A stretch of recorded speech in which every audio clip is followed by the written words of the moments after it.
ಇನ್ನು ಯಾದಗಿರಿ ಜಿಲ್ಲೆಯಲ್ಲಿ ಕುಡಿಯುವ ನೀರಿಗಾಗಿ ಜನರು ಹಾಹಾಕಾರ ಬಿಡ್ತಾ ಇದ್ದಾರೆ. ಗ್ರಾಮೀಣ ಭಾಗದ ತಾಂಡಗಳಲ್ಲಿ ಕುಡಿಯುವ ನೀರಿಗಾಗಿ ತಾತ್ಸಾರ ವ್ಯಕ್ತವಾಗ್ತಾ ಇದೆ.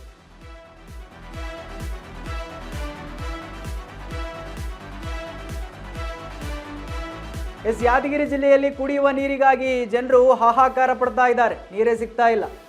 ಗ್ರಾಮೀಣ ಭಾಗದ ತಾಂಡಗಳಲ್ಲಿ ಕುಡಿಯುವ ನೀರಿಗಾಗಿ ತಾತ್ಸಾರ. ಹುಣಸಗಿ ತಾಲೂಕಿನ ಮಾರನಾಳ ತಾಂಡದಲ್ಲಿ ನೀರಿಗಾಗಿ ಪರದಾಡ್ತಾ ಇದ್ದಾರೆ ಅಲ್ಲಿನ ಜನಗಳು. ಪರಿಸ್ಥಿತಿ ನಿರ್ಮಾಣವಾಗಿದೆ. ಅಂಥ ಪರಿಸ್ಥಿತಿ ನಿರ್ಮಾಣ ಆಗೋಗಿದೆ. ಅಲ್ಲಿ ಅಧಿಕಾರಿಗಳ ಗಮನಕ್ಕೆ ತಂದರೂ ಕೂಡ ಯಾವುದೇ ಪ್ರಯೋಜನ ಆಗ್ತಾ ಇಲ್ಲ. 1 ತಿಂಗಳಿಂದ ಪರದಾಡ್ತಾ ಇದ್ದಾರೆ. ಆದರೂ ಕೂಡ ನೀರಿನ ಸಮಸ್ಯೆ ಬಗೆಹರಿತಾ ಇಲ್ಲ. ಇನ್ನು ಕಿತ್ತು ಹೋದ ಗ್ರಾಮದ ಬೋರ್ವೆಲ್ಗಳು ಜಮೀನುಗಳಲ್ಲಿ ಅಲೆದಾಡ್ತಾ ಇದ್ದಾರೆ. ನೀರು ತರಲು ಅಂತ ಪರಿಸ್ಥಿತಿ ಎದುರಾಗಿದೆ. ಇವಾಗ ಈ ಬೇರೆ ಬೇರೆ ಕಡೆ ಎಲ್ಲ ನೀರಿರುತ್ತೋ ಊರಿನ ಸುತ್ತಮುತ್ತ ಅಲ್ಲೆಲ್ಲ ನೀರು ತರುವಂಥ ಪರಿಸ್ಥಿತಿ ನಿರ್ಮಾಣ ಆಗಿದೆ. ಯಾದಗಿರಿಯಲ್ಲಿ ಆಗಿರ್ತಕ್ಕಂಥದ್ದು. ಸೊ ನೀವು ಗಮನಿಸ್ತಾ ಇದ್ದೀರಿ ದೃಶ್ಯದಲ್ಲಿ. ಊರಲ್ಲಿ ನೀರು ಸಿಗ್ತಾ ಇಲ್ಲ.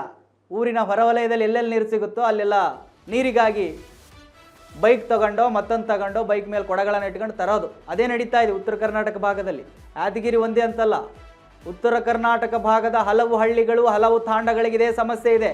ಅಲ್ಲಿನ ಜನಪ್ರತಿನಿಧಿಗಳು, ಅಧಿಕಾರಿಗಳು ಏನು ಮಾಡ್ತಾ ಇದ್ದಾರೋ ಗೊತ್ತೇ ಆಗ್ತಿಲ್ಲ. ನಮ್ಗೆ ದೊಡ್ಡ ಪ್ರಶ್ನೆ ಇದೆ ಇದು.